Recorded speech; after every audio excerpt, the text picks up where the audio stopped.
Hey guys, Limey Rides. Hope you're well. Hope you're riding. By the way, Thanksgiving to all of you on the stateside. Um, so, just a short video today on my gear that I use for trips. So, whether it be a weekend trip, even a day trip, usually a week trip, but also next year I've got some longer trips planned. So, we're looking at 3 to 4 weeks on the road with the bike. So I thought I'd just give a rundown of my gear. If it helps anyone out, you've never done a big trip before, you're wondering what to use. These are kind of my top essentials. Everything else is kind of added on. I've been doing moto traveling for 20 plus years. Used to do a lot of moto camping. That the camping side's kind of gone down. Um, Purely to my age, and I need a comfy bed, especially after 8, 9 hours of riding all day long, every day.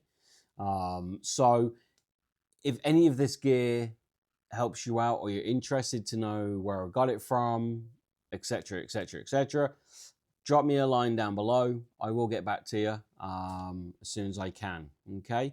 So, what is the main gear that I use to carry all my crap?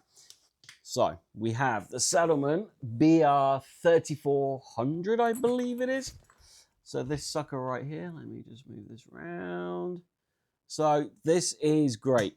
I got it a couple of years ago and it's been fantastic. Loads and loads of room, especially for like if you're solo. You can pack for two as well. I've done that and packed for two people in here for a week. So it is doable. You just got to be a little bit choosy on what you pack, especially clothing wise. But it has multiple pockets for absolutely everything you need to load up for a moto trip. It's not overly massive on the bike either. It sits on my seat with the sissy bar, and you can turn it the other way around so it's facing, but you need the rack. So this is a great piece of kit, Salomon BR3400. Never let me down. Absolutely love it. It's well worth the money on this one. So that's my starting point. This is going to carry all my main gear. If I'm on a longer trip, say it's a week, 2 weeks, like I say, next year I've got a much bigger ride planned. I will use a secondary bag as well. So this one is from the good old boys at Thrashing Supply. Hopefully you can see that. So this is just there. I don't know what you call it, but I call it a tail pack. This will sit either on my seat or on my rack, depending where I put the Salomon bag. And this will strap on the other side to it. So this is great for things like carrying your boots, your shoes, repair kits, all that kind of stuff. And then you can keep your clothes and all your main stuff dry in the big bag, the big Salomon bag. But this has been fantastic. This is really good for day trips too. Super, super easy to get on and off. Very, very lightweight. It's waterproof. It also comes with a waterproof cover. So definitely worth splashing out on the Thrashing Supply bag. Okay. So they're my two bags.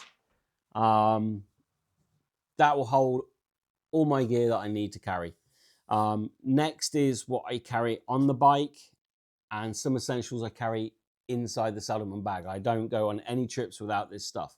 Even if it's a day trip, I will carry the majority of this stuff just in case. You never know. A day trip, I could be out, 200 miles away from home. That's a day trip. It's not just a 5 miles, 10 miles down the road. So first off, the essential, tool roll. So I've got a Carhartt tool roll kit, super, super cheap. Got it from Carhartt online. This carries all my basic tools to basically fix anything that goes wrong on the bike that can be repaired or kind of jimmied until I can get somewhere to get it seen to.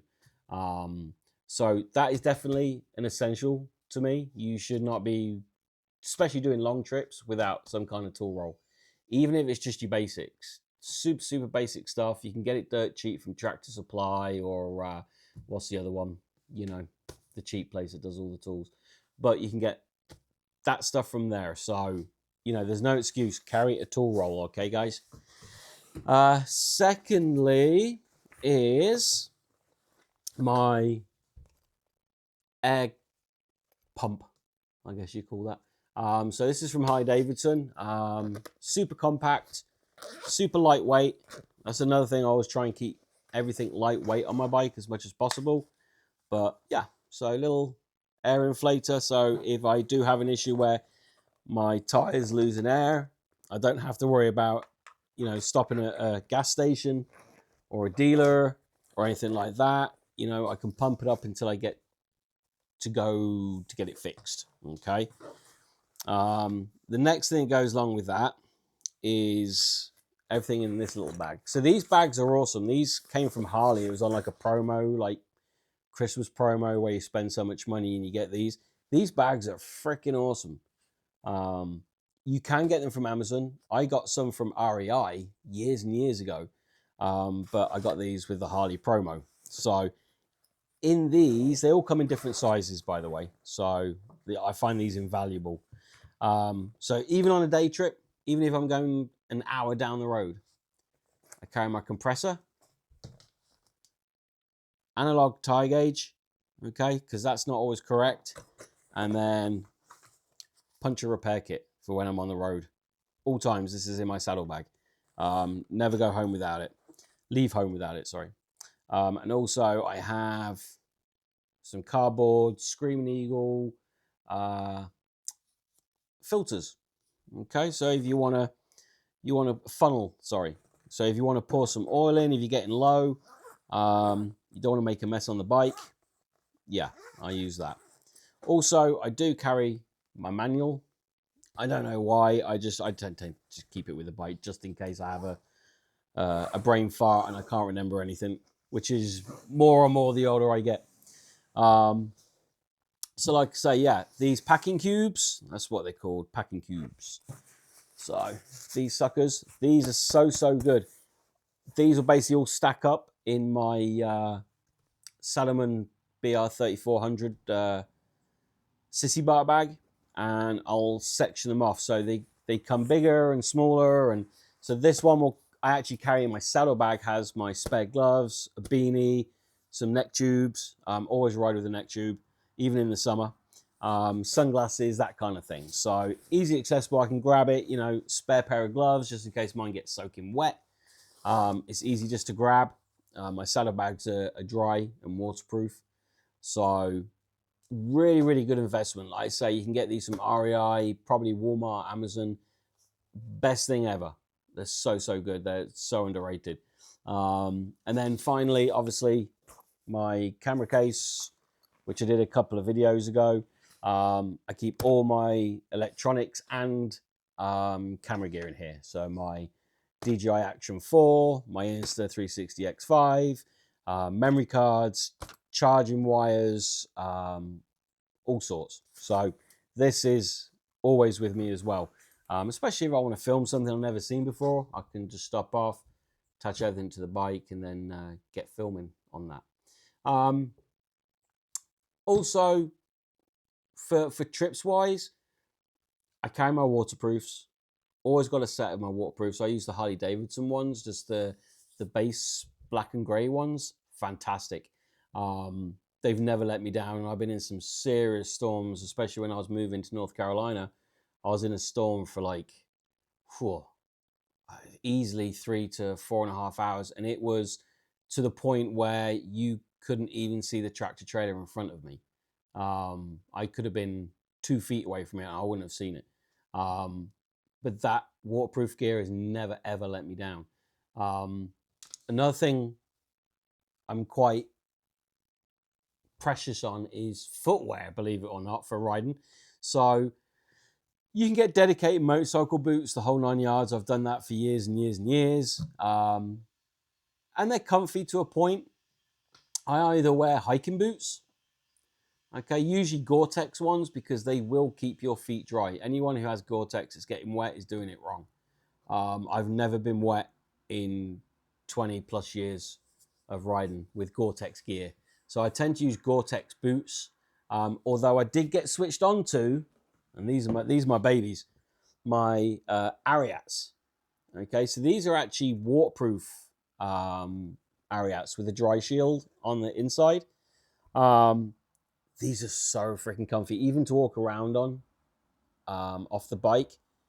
Super, super comfy. They look awesome. They look good. You know, when you rock up to a restaurant or something, you know, you don't look out of place with motorcycle boots on or flashy ones. These, swear by them. Never had wet feet either. So just goes to show you how good these Ariat boots are. So got these in Tractor Supply, believe it or not.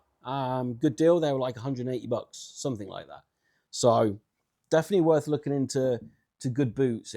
To me, it makes a big difference when you're doing a big trip. Also, don't forget, you know, always pack your essentials that you need, any medications. I usually tend to keep like a box of like cheese and meat sticks. If I get hungry on the road and there's nowhere ready to go nearby, you know, I'll have one of those, bottle of water, or bottle of water. That's for all you Americans out there. I do carry a waterproof map with me, and I use my dedicated GPS as well. Sometimes the GPS just doesn't do you favors, so I will use a waterproof map. So that way, if I do get lost, you know, I can still read a map, which I don't think many people can do nowadays, which is quite scary. But other than that, that's kind of my rundown of my main gear that I use. Obviously, helmet. I always wear a modular helmet. I'll use my 3/4 Bell or Bitwell when I'm sort of doing local rides. Anything, you know, where I'm going to be out for a full entire day, a week, 2 weeks, I wear my modular helmet. They are fantastic. They're super, super handy. You know, if you want to stop and you don't want to faff around taking your helmet off every time, you can just lift it up, have a sip of coffee, have a cigarette, whatever you need, vape, have something to eat. But also, I mean, I've been riding in like 110-degree weather on the highway with a bottle of water in my handlebar bag. Just lift that up. I'm doing 80 miles an hour, just drinking water as I'm riding. It makes life so much easier. I know you can get water bladder packs and all that kind of thing, but you know, you don't need that. So modular helmet is always a way. I always carry 2 shields, my dark shield and my clear shield, because you never quite know, obviously, what's going to happen. You get caught out late, you ain't seeing jack shit with a dark visor in the middle of nowhere. If you're coming down my road, for instance, you know, 11, 12, 1 o'clock at night, it is pitch black here. I live in the country, it's pitch black. So 2 visors. Also, the only other thing I'd say is obviously, you know, keep things like insurance, your licenses and all that, keep it in something waterproof. You know, it might start out a beautiful sunny day and, you know, you're 3 hours into your trip, you stop, you know, have some food, you come back out, and then you get caught in a massive rainstorm. You didn't put your waterproofs on. Yeah, the last thing you want is soaking wet documents. So either keep them in a Ziploc bag, fold them all up, put them in a Ziploc bag, put that in your inside pocket, or in your saddlebag or somewhere on your bike where it's going to stay dry and out of the elements. But yeah, that's my breakdown. So if there's anything you're interested in or anything you can suggest for traveling, let me know. I haven't got any links or anything like that. It's just purely just showing you what I've got. You got any questions, drop a comment down below. I'll get back to you as soon as possible. But that's all from me today. So hope you guys all have a awesome Thanksgiving. Okay. If you can, get out and ride. All right. Take care. Laters.